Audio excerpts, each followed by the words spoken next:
This life force emanates outward from the central sun in a circumference manner, administrating its light rays to all its galaxies, stars, and worlds, providing them with the universal life force, energy needed to sustain all life.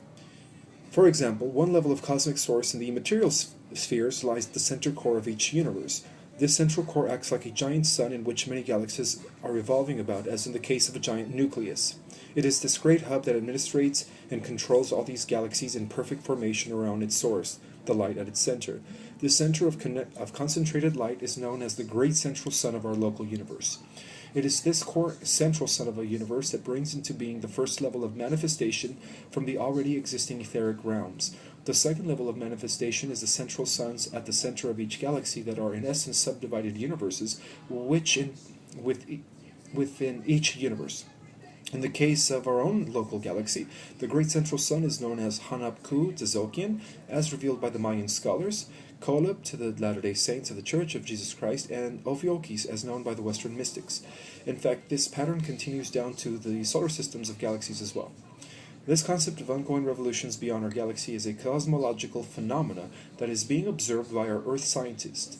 For example, modern scholars have detected what is known to the ancients as the precession of the equinoxes. This is the solar alignment of our sun with the central sun of our parent sun, known as Alcyon, that occurs in a period of every 25,000 years or so. More on this later. The lowest manifestation of light in the lower heavens is our local planetary star system, or local sun, in which our local planets revolve about. So on behalf of the higher divine plan, creation is an ongoing process, as it corresponds to the ongoing impulses of the one light that is forever sending its light rays outward from the center of the omniverse. This life force extends to all universes, all galaxies, and all stars and worlds.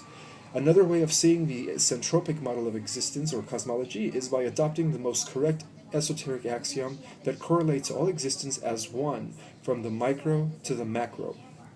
For example, since we now have a better understanding about the nature of our existence, we find a common pattern that repeats itself over and over in never-ending swirls. That is, electrons revolve around its nucleus, as do planets around the sun, the solar systems around the galactic core, and the galaxy around a greater universe, and so on. In a way, our existence is like a never-ending spiral of circles within circles. To our surprise, we can actually identify this pattern of swirls with all of physical manifestations, including the composition of men. For instance, all glands, muscles, bones, etc., everything in our physical body is governed by the center of man's being, the sole true light essence. In the esoteric tradition, this is known as the inner sun, and the heart is the physical organ that represents this pulsating light. Blood is its physical correspondent, circulating the universal life force that gives physical life to our body's biological components. Now, in examination of these facts, we may conclude that our entire creation is based on the revolution of bodies around a single source. In the more evolved circles of higher knowledge, this postulation is characterized as the laws of centropy, as opposed to the entropic model that has dominated our world under the control of the Dark Brotherhood, whose time is up. According to the centropic model of existence, that's centropic spelled C as in cat, E-N-T-R-O-P-I-C. According to the centropic model of existence, there is neither ending nor beginning, as we exist in a circular condition with never-ending cycles within cycles. On the contrary, according to the entropic model of existence, which is what has been ruling our world for thousands of years, everything is characterized as from point A to point B in a linear form, and this kind of condition is therefore subject to entropy, since there is a beginning point and an end point.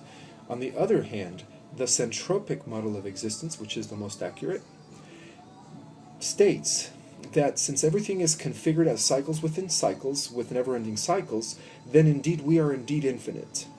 Also, if we add to the now confirmed scientific evidence that all is energy, and since energy is neither created nor destroyed, then we can safely conclude that the centropic model is the correct one, because everything is energy, and it's being held together by some central focal point from the microcosm to the macrocosm.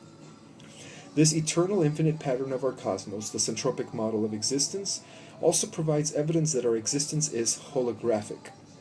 Another example of the entropic model was seen in the Dark Ages, when people held the idea that the Earth was flat and that it was the center point in which everything revolves around, including our sun and planets. This medieval fallacy kept mankind trapped in the limited pattern of the entropic model, compelling them to a linear subjective reality.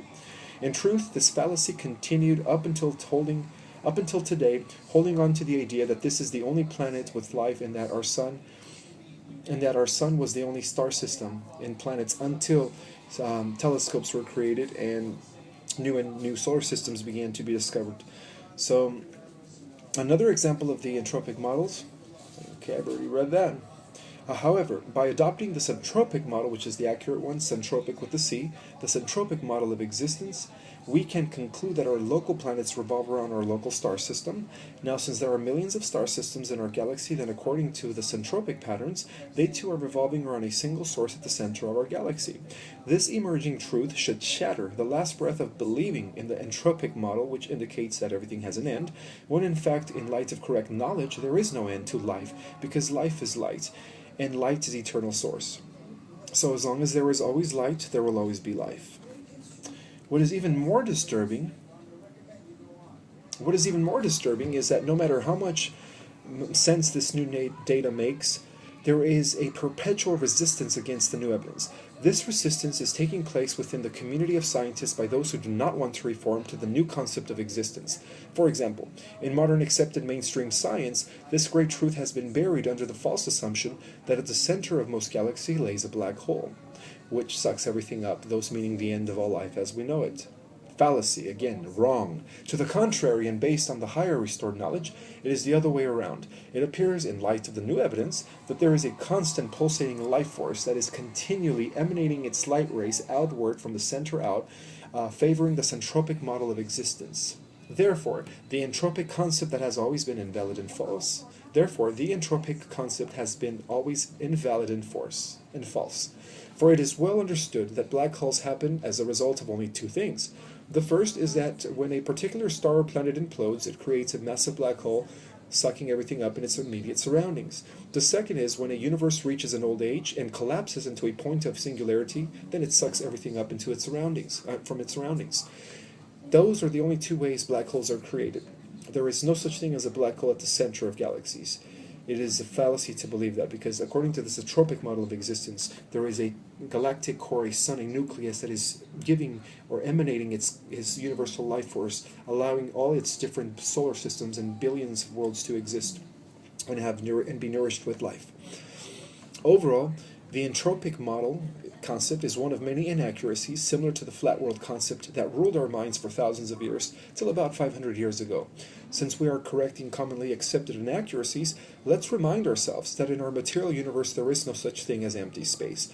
All is energy vibrating matter, even in the higher realms of the spiritual spheres that are not perceptible to the naked eye, or the 94% of the so-called missing matter.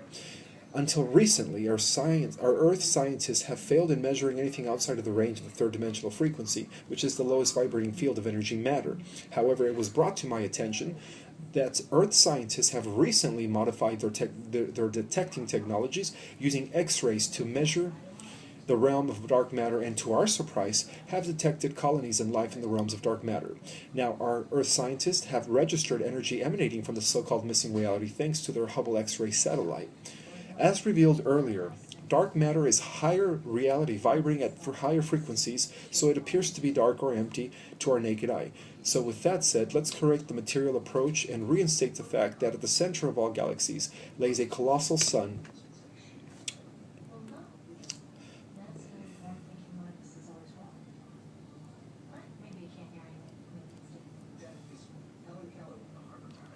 Ascension chapter 1, so okay, no, I lost my...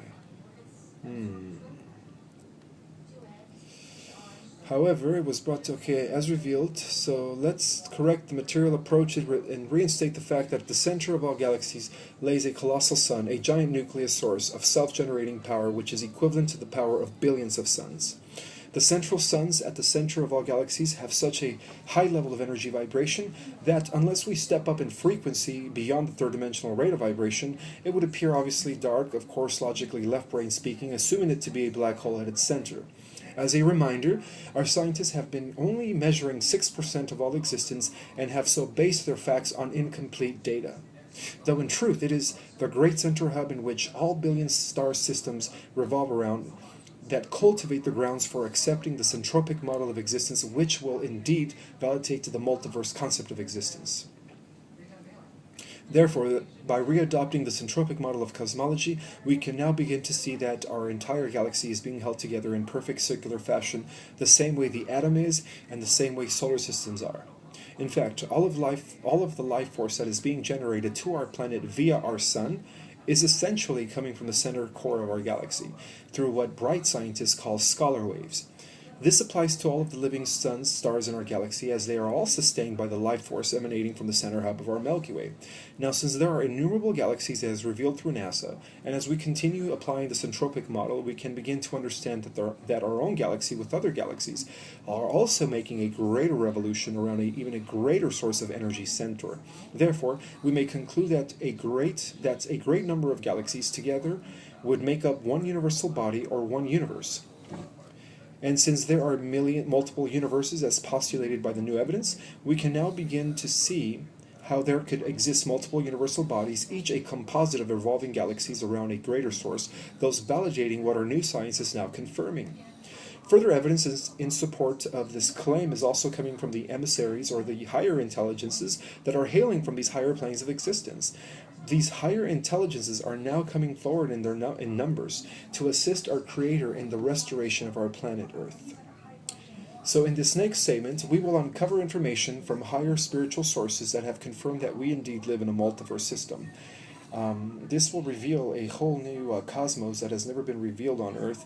It was restored in the 1950s by these higher intelligences, and so it was published into a book called the Urantia Papers that reveal a cosmology that validates the multiverse systems, but with the idea that there is organization on every level, as well as with the central idea that there is a prime creator or a one God that is creating and facilitating its cosmic race for the allowance of these universes to come into existence, and how these universes, are known as local universes, are actually the time-space creations of the descending beings that originated from the primal source, or what they call the mother universe. So here it is, according to the Urantia material, a compilation of higher valuable information that has been transmitted by higher evolved beings, revealing the existence of millions of universes, composites of billions of galaxies that are evolving side by side, but yet remain connected through a greater universal cosmic body in which all universes are revolving about. So see again, no matter which way we go, the centropic model of existence is the most correct one, because there's always something growing. No matter if we go into higher cosmos, even universes, local universes, are revolving around its minor sector, and many minor sectors are revolving around its major sector, and many major sectors revolve around its super universe center core. And so in whichever way we go, there's always a circle within a circle. There's always a revolution within a revolution. And that is why our existence is infinite.